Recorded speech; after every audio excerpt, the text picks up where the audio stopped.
ابراہیم علیہ السلام کے والد محترم شکر کے تو مستحق ہیں، والد ہے، لیکن تعریف کے مستحق ہیں کہ نہیں؟ نہ۔ فرعون نے موسیٰ علیہ السلام کی پرورش کی محل کے اندر،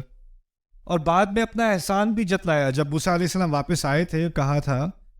الم نربک فینا ولیدا ولبثت فینا من عمرک سنین، تمہیں اتنے عرصے ہم نے تربیت یہاں نہیں دی، کتنے سال تم نے ہمارے یہاں نہیں گزارے، کبھی تم سے کوئی معاوضہ لیا تھا؟